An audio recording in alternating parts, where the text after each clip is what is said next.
Voici la deuxième partie de mon premier achat. Je vais essayer d'être plus concis, de moins m'éparpiller, même si tout ce que je dis, voilà, c'est ce qui s'est passé, donc ça a forcément un intérêt pour vous, pour bien contextualiser l'histoire et le déroulé. Donc voilà, donc c'est allé très vite, hein. Donc du coup, et pour tout vous dire, sur mes 3 achats, à chaque fois, j'ai défini clairement ce que je voulais acheter. J'ai défini le secteur, j'ai défini le prix maximum, j'ai défini les caractéristiques du bien. Donc, une fois qu'on a fait tout ce travail en amont, on filtre sur le Bon Coin, sur différents sites, on filtre, et ensuite on fait une prise de contact et on fait des visites. Et après, on se dit, tiens, celui-là, je vais faire une contre-visite, je vais approfondir. Et puis la contre-visite dit, bon ben ces deux-là c'est bon, je fais des offres, tac, je fais des offres tout de suite. Et puis on avance comme ça. Et puis pour mon cas ça a été très vite. En gros j'ai trouvé les biens quand j'ai commencé la recherche au bout de 2-3 mois, on va dire. Ou 2-3 mois, ouais. Enfin voilà, ça peut paraître long, hein, mais notez bien aussi, l'immobilier c'est une course de fond, c'est pas un sprint. S'il y a un sprint et que il y a un petit voyou qui tend une ficelle au milieu de la route, bah, vous allez vous rétamer. Alors que si vous faites une petite course de fond, vous aurez peut-être le temps de voir la ficelle, et même si vous trébuchez, vous aurez peut-être le temps de vous rattraper. Bah, l'immobilier c'est pareil, parce que comme disent certains gourous, voilà, vous pouvez économiser des dizaines de milliers d'euros en sachant quelques techniques, mais vous pouvez également perdre quelques dizaines de milliers d'euros en allant trop vite, en faisant des erreurs, en ayant trop d'assurance, trop de confiance.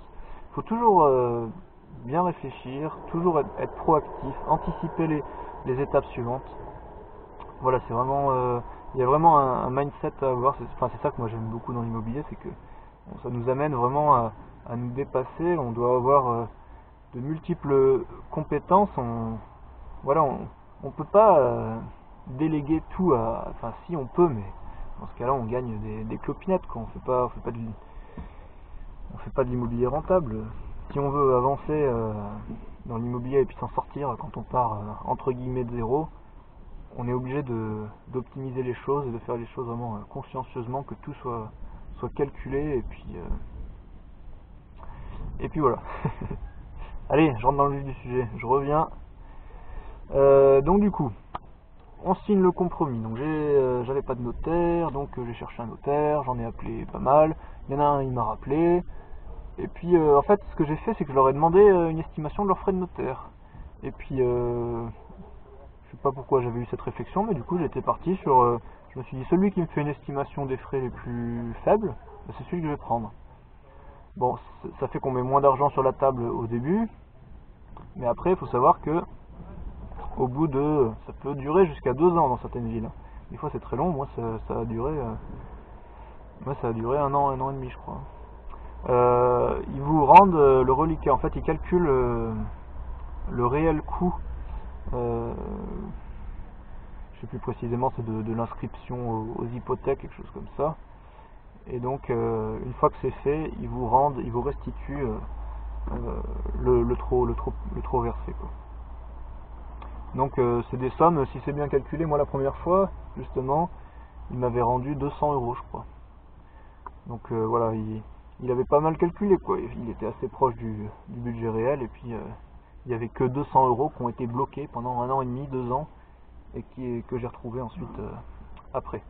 Mais il vaut mieux quand même les calculer au plus juste, ces frais de notaire. Et donc du coup ce notaire m'a rappelé, et donc je lui ai dit, bah écoutez, ça tombe bien que vous me rappeliez, parce que c'est avec vous que je comptais travailler. Donc voilà, ça s'est fait comme ça. Donc l'usage là, c'est toujours que le notaire vendeur rédige, s'occupe du compromis, et le notaire acheteur s'occupe de l'acte définitif, et également que la signature se fasse chez l'un et chez l'autre. Bon, pour des questions de facilité, souvent les notaires sont souples. Si les deux acheteurs et vendeurs sont à côté du même notaire, et ben on fait signature de compromis et signature de l'acte au même endroit. Ça évite d'aller dans les autres villes, même au notaire. Le notaire n'a pas forcément envie de se déplacer, déjà qu'ils bossent, ils font beaucoup de routes, ils font des horaires de malade. Ça aussi c'est important, essayer de trouver un notaire quand même disponible, hein, parce que moi le mien je sais qu'il est overbooké, ça fait déjà un bout de temps, et du coup il est pas trop disponible. Après voilà, celui qui fait vraiment le boulot, le notaire il est là pour être en appui en termes de conseil, mais après c'est quand même le clerc de notaire qui fait le plus gros du boulot, et il faut surtout avoir un clerc de notaire compétent. Bon, ça souvent dans les grosses agences ça change à chaque fois, vous n'avez jamais le même clerc de notaire, donc s'il y a un dossier une fois ça se passe super bien, vous demandez bien quel était le nom du clerc et puis vous demandez à travailler avec lui sur la prochaine opération. Donc voilà un peu pour ça. Donc on a signé le compromis, ensuite recherche de financement. Donc j'ai fait appel à un courtier sur le conseil de l'agent immobilier. Bon, au préalable, juste parenthèse, j'avais pris les mesures avec l'agent immobilier, les cotes de l'appartement, pour faire mes plans d'aménagement, voir un peu comment je pouvais mettre ma salle de bain et tout. Et bon, il y avait juste un endroit, il fallait percer un mur porteur pour faire passer arrivée d'eau et évacuation.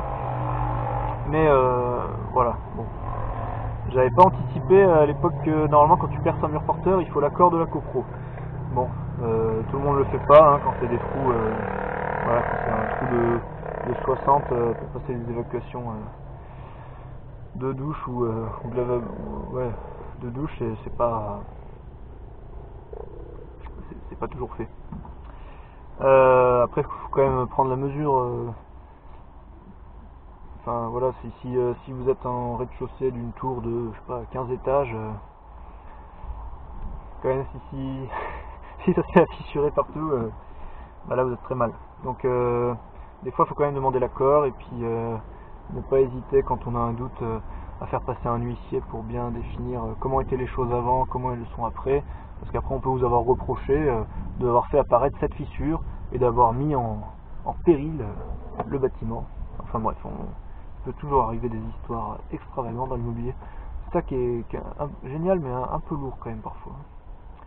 On se dit mais c'est pas possible, hein. Où est-ce qu'ils vont chercher tout ça? Bon, je reviens sur le sujet. Donc du coup, le financement. Donc il m'a conseillé un courtier.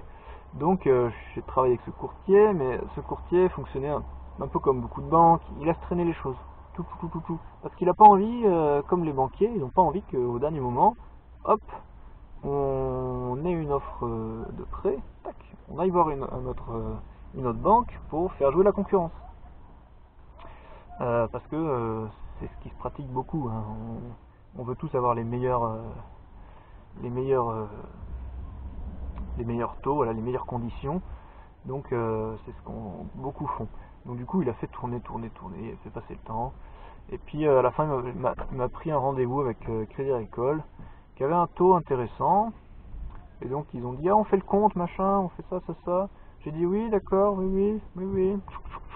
Puis après, hop, j'ai reçu leur proposition d'offre de prêt. Comment ça s'appelle? C'est juste une proposition de taux en fait, proposition de financement, voilà. Je suis retourné voir ma banque et puis elle s'est alignée. Donc j'ai eu à l'époque, donc c'était sur 25 ans pour ma résidence principale. J'ai apporté les frais de notaire, ça aussi c'était vraiment pas indispensable. Pour moi, j'étais parti dans cette optique-là, donc je l'ai fait, mais avec le recul, j'aurais pas dû. On peut très facilement, quand c'est la résidence principale, ne pas apporter les frais de notaire, faire ce qu'on appelle un emprunt à 110%. Donc du coup, j'ai eu le financement avec ma banque sur 25 ans, un taux de 2,3. Donc voilà. Et donc du coup, j'ai très vite mis en location. J'ai moi-même créé une petite salle de bain assez facilement dans une des chambres. En fait, il y avait simplement une cloison placo-plâtre, placo-style, et donc j'avais juste à percer et me raccorder sur la baignoire existante qui était derrière. Et pareil, il y avait déjà 2 robinets avec des bouchons pour les arrivées d'eau chaude ou froide. Donc hop, je me suis raccordé avec du PER. Donc voilà, c'était très simple. Ça m'a pris peut-être une semaine et demie tous les soirs pour faire ça. Simplement avec du bon sens, je me suis débrouillé, hein, j'avais jamais fait de plomberie du tout de ma vie, et voilà, je me suis dit, voilà, je suis pas plus bête qu'un autre, donc on va y arriver. Et je crois que j'ai même pas regardé de vidéo, voilà, je suis parti à Leroy Merlin, j'ai demandé conseil aux vendeurs, puis je leur ai expliqué mon installation et tout, ils m'ont dit ah bah il vous faut ça, j'ai fait ah bah oui en effet. Et donc ils m'ont tout donné ce qu'il fallait. Pour surélever mon bac de douche, j'ai récupéré des chevrons. Les chevrons, c'est les pièces de bois qu'il y a sur les toits. C'est les éléments comme ça là. Qu'il y a sur les toits, voilà, en charpente, là où je bossais. Donc j'ai récupéré ça pour surélever mon bac de douche. Et puis voilà, j'ai fait un truc assez sympa. Et je l'ai loué tout de suite sur Airbnb. Et puis en parallèle, l'autre chambre, je l'ai loué à une seule personne. Alors la première erreur, j'ai pas pris de dépôt de garantie pour ce premier locataire, qui fait qu'il est parti au bout de 2 mois, sans rien dire, du jour au lendemain. Il est parti le 3 du mois je crois, ou le 4 du mois, tac. Puis le moment où j'allais lui rappeler, tu penses à virer le loyer? Et hop, je suis arrivé, il restait 2 sacs dans la chambre, j'arrivais 5 minutes plus tard, je l'aurais jamais croisé. Et en fait, ce que j'étais en train de faire, j'étais en train d'optimiser les choses. J'avais un grand salon de 20 mètres carrés, j'avais tendu un grand rideau occultant et je me suis dit, je vais mettre ma chambre ici et je vais faire des travaux dans ma petite chambre que j'occupais actuellement, parce que j'occupais une chambre où le lino était pourri, toute la peinture était à refaire. Voilà, voilà, j'avais le sens du sacrifice et je voyais mes objectifs, donc c'était pas un souci pour moi. J'occupais cette chambre. Au début, c'était simplement ça. Et puis après, je me suis dit, mais cette chambre, pourquoi je la loue pas? Moi, voilà, je suis dans le salon, j'ai les rideaux occultants. Et puis les colocs, personne vit dans le salon. De toute façon, tout le monde vit dans sa chambre. Mais ça, je crois que j'ai compris après, c'est parce que ils ont pas envie de croiser le proprio. Je suis pas leur copain. Donc en fait, on se croisait jamais, quoi. Et bah, c'est pas plus mal quand c'est comme ça. Bon bref, il y en a qui disent c'est pas l'esprit de coloc et tout. Mais moi dans ma première coloc chez la dame là, elle avait 50 ans je crois. Elle était investisseuse aussi, elle avait des locaux commerciaux. Et elle vivait de ça aussi, mais et donc c'était vraiment comme ça, hein. C'était chacun menait son petit train-train quotidien et puis on se disait juste bonjour, au revoir et puis chacun vivait dans sa chambre. Voilà, c'était une petite indépendance, comme si on était dans un studio et des espaces communs d'un immeuble, quoi, un peu comme ça. Et donc, ce que j'ai fait, c'est que j'ai loué cette deuxième chambre, j'ai reloué à la chambre locataire qui est partie.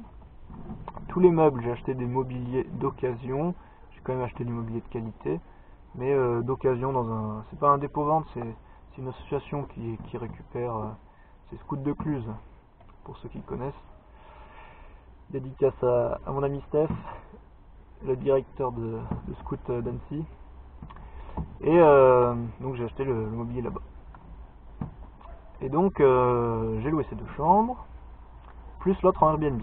Donc l'autre en Airbnb, j'ai dû la louer pendant 1 an. 1 an et demi peut-être. Et puis le verdict au bout de... Voilà, le bilan, c'est que je louais très bien, je gagnais en gros 600 €, je pouvais louer 600 € par mois, de juin à septembre. Mais après le reste de l'année c'était que des petites périodes et au final j'étais sur 350 € à peu près. Alors que les autres chambres je les louais déjà 400, après là j'ai augmenté encore les loyers, petit à petit j'augmente et je réajuste en fonction du marché réel.